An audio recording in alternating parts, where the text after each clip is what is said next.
د ټي ټي پی هدف څه دی او له افغان طالبانو سره څه اړیکې لري؟ جزئیات یې په ویډیو کې وګورئ او چینل ضرور سبسکرایب کړئ.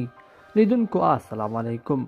کله چې د دوشنبې په ورځ د پیښور په یو جومات کې ځانمرګي برید وشو نو سمدلاسه وانګیرل شول چې پاکستاني طالبان به د دې برید تر شا لاس لري. خو ټي ټي پی دا خبره رد کړه دا د پاکستاني طالبانو د تاوتریخوالي هدف څه دی. د تحریک طالبان پاکستان یا ټي ټي پی ډلې یو قومندان سربکوه محمد لومړی پر ټویټر د دې خونړي برید مسؤلیت په غاړه واخیست، کوم چې ویل کېږي په وروستیو میاشتو کې د پاکستان پر امنیتي ځواکونو تر ټولو خونړي برید و. خو لس ساعته وروسته د تحریک طالبان پاکستاني ویاند محمد خراساني په دې چاودنه کې لاس لرل رد کړل. هغه وویل چې د جوماتونو، ښوونځیو او مذهبي مرکزونو په نښول د دې ډلې پالیسي نه ده. هغه زیاته کړه هغه کسان چې په دې ډول کړنو کې لاس لري د تحریک طالبان پاکستان ته پالیسي له مخې به له سزا سره مخ شي. خو په دې بیان کې دا نه دي ویل شوي چې د تحریک طالبان پاکستان یو غړي ولې د دې چاودنې مسؤلیت منلی و. تحریک طالبان پاکستان وروسته له هغې په دغه برید کې لاس لرل رد کړل چې د افغانستان د بهرنیو چارو وزارت پر عبادت کوونکو برید وغنده او دا یې د اسلام د لارښوونو خلاف عمل وباله.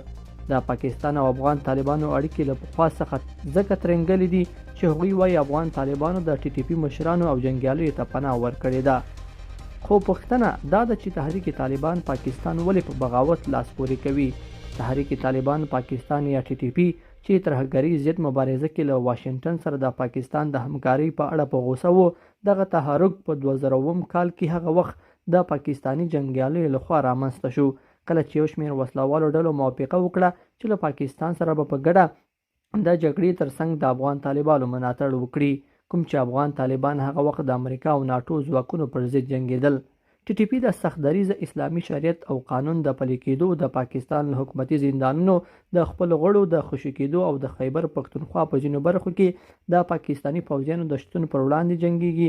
هغه ایالات چې د افغانستان سره ګډه پوله لري او ویل کېږي له اوږدې مودې راهیسې د دې ډلې لپاره د پټنځای په توګه کارول کېږي. ټي ټي پي په نومبر میاشت کې د پاکستاني پوځ او پولیسو پر وړاندې خپلو بریدونو ته هغه وخت زور ورکړ کله چې دې ډلې په یو اړخیز ډول د پاکستان حکومت سره د اوربند تړون پای ته ورساوه. هغه تړون چې په کابل کې د افغان طالبانو په منځګړیتوب ترلاسه شوی و. تحریک طالبان پاکستان په وار له پولیسو غوښتي چې د خیبر پښتونخوا ایالات په مرکز پیښور کې دي د دې ډلې د جنګیالیو پر ضد په عملیاتو کې برخه نه اخلي. د تحریک طالبان پاکستان او افغان طالبانو ترمنځ اړیکې څه دي؟ که څه هم تحریک طالبان پاکستان له افغان طالبانو جلا دی، خو ظاهرا دواړه ورته ایډیالوژي لري او نږدې متحدین دي.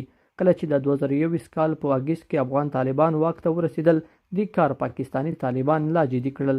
د تحریک طالبان جنګیالي معمولا د پاکستان په شمال لویدیځ کې په قبایلي سیمو کې پټ وي، کوم چې ویل کېږي دغه ډله په افغانستان کې دننه هم پټنځایونه لري او په پټه له یوې سیمې بلې سیمې ته تګ راتګ کوي. کله چې افغان طالبان واک ته ورسېدل نو په ښکاره د تحریک طالبان پاکستان غړو ته پناه ورکړه. افغان طالبانو د ټي ټي پي هغه مشران او جنګیالي خوشي کړل چې پخواني افغان حکومت لخوا نیول شوي وو. افغان طالبانو په وار ویلي چې دوی به تحریک طالبان پاکستان په ګډون هیڅ چاته اجازه ورنکړي چې د افغانستان څخه د پاکستان په ګډون پر بل هیواد برید وکړي. لیدونکو په دې هیله چې دا مطلب به مو تر پایه لیدلی وي. که مو ویډیو خوښه شوې ویډیو لایک کړئ او چینل سبسکرایب کړئ.